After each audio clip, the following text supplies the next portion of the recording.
Daniel Korski drops out of the race to become London Mayor following groping allegations. Just Stop Oil disrupt the Ashes at Lord's with players hauling them off the pitch. And it's reported that Elon Musk is taking ketamine for his mental health. So is this the rise of middle-class microdosing? Joining me on the panel are Penny Smith, Mike Graham, JJ Nisiobi and Isabel Oakeshott. Now, Daniel Korski has pulled out of the race to become the Tory candidate for London Mayor following a groping allegation by TV producer Daisy Goodwin. In a statement, he repeated his strong denial of the allegation and said the pressure on his family and inability to get his message across made it impossible to carry on his campaign. This morning, Goodwin revealed she'd made a formal complaint to the Cabinet Office. She shared a screenshot of their response on Instagram and told Times Radio it was a very complicated process. I decided to complain to the Cabinet Office, so I rang up the switchboard at number 10.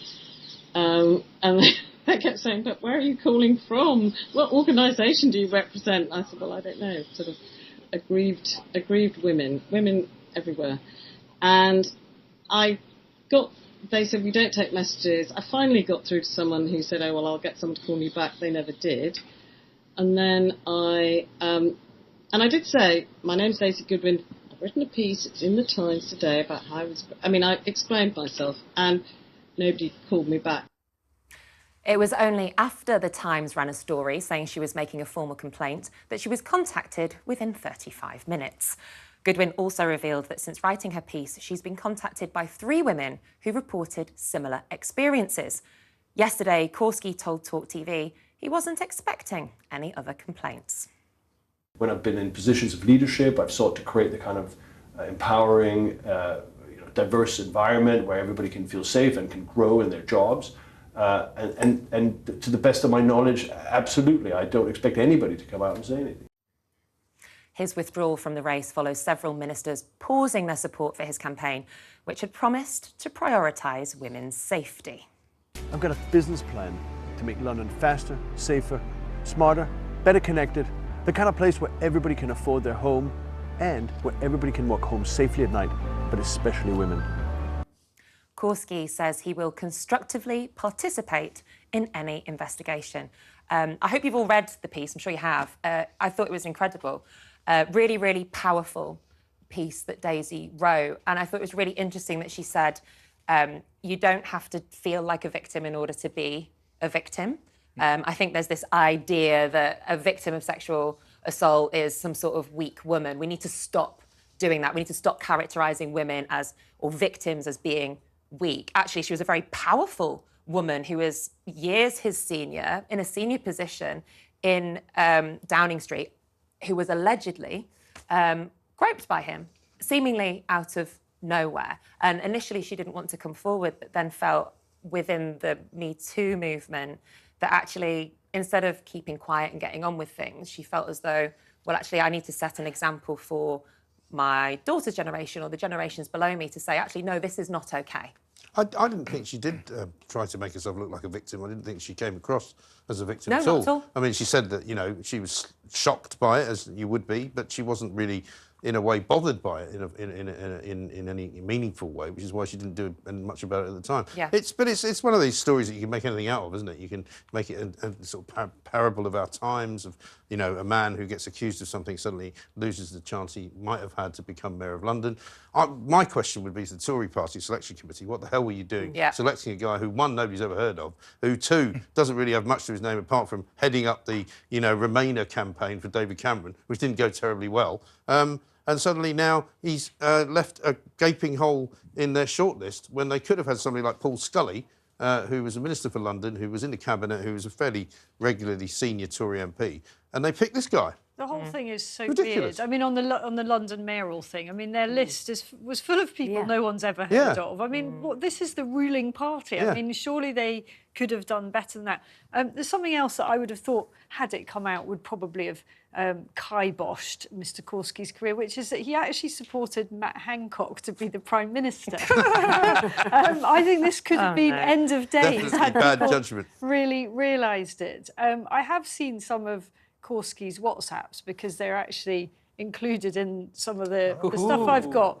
And I would say that they wouldn't have been very helpful to him. I'm not saying that they contained allegations of anything of a similar nature, but I would have said that they didn't necessarily paint him in a great light. So, yeah, I mean, it's a messy... I don't like that whole thing with Daisy Goodwin ringing Downing Street. That's a stunt, in my view. I think she knew full well that you don't ring Downing Street switchboard and expect them to say, oh, hello, Daisy Goodwin, you know, nice to hear from you. Let me put you straight through to the appropriate thing. They wouldn't have known, you know, what the procedure would be. It's a very odd thing to do. It is.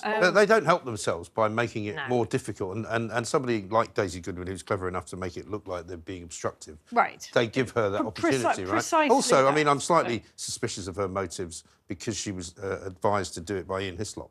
You know, the guy from Harry I think there's a lot more to this than meets the eye, and I'm not saying for a minute I don't believe her, because I 100% I believe her. I don't. I mean, why would you? I think you've got to be really careful of being suspicious of a woman's motives to come forward, where actually it seems very clear to me. No, but it's a she wants to stop a man who's about to get more power. No, don't get me wrong. I'm not suspicious of her motives of coming forward. I'm suspicious of the way that she did it, and I suspect that when somebody like Ian Hislop talks to you and says, "Why don't you do this?" because she obviously had told her friends that he was the guy, right? But then it starts. You know as well as I do, and Isabel knows. People know how to do these things, and they'll go, "This is how you play it out." And that's the only thing I think it's quite orchestrated, which doesn't mean she shouldn't have done it, because this guy was running to be mayor of London and looked to be in the pole position. So I think it's absolutely legitimate. I think Susie Hall's going to win the mayoral candidate race for the Tories. But regardless, at the moment, Korski has done nothing wrong. He's an innocent man. It's one person's story against another person's. Having said that, I've met the geezer briefly, and I thought it was a bit of a sleaze to me. That's it. Yeah, no, look, that means nothing in the grand scheme of things. But you know, my impression of him was you're a bit of too much of a schmoozer, overly slick. See what you're doing now, though. You've gone. Oh, he hasn't done anything wrong, but you know, to be honest, you know, I wouldn't trust him with my sister. You know, that's what you've basically done. That's what you've basically done, though. No, but as I say, just remember that at the moment he is still innocent. And he does actually deny, of course, the allegations. As a woman of a certain age who has been working in the business for an awful long time, I think the thing is that when there are people who are saying, why did she do it now? Why didn't she say it 10 years ago and all the rest of it? Those of us who actually put up with a lot of sexual harassment, we did. We put up with it, and when we complained, we were told to get over ourselves. And there were suggestions that if you carried on sort of making complaints about people putting their hands up your skirt or doing anything else, that, you know, you were going to be on road traffic accidents and garden fates for pretty much for the rest of your time in the newspaper or wherever else you were. So, I mean, Which is just awful, isn't it? It is terrible. But I tell you what, sorry, I just wanted to say, so the problem is it puts you in the wrong mindset, because then when things do happen to you, you sort of park them in the same job lot. You go, oh, there it is again, you know, and everything. And so I do think that when people say, oh, why did you do it, you know, why did you wait until now and all the rest of it? Because we have been trained to do that. Absolutely.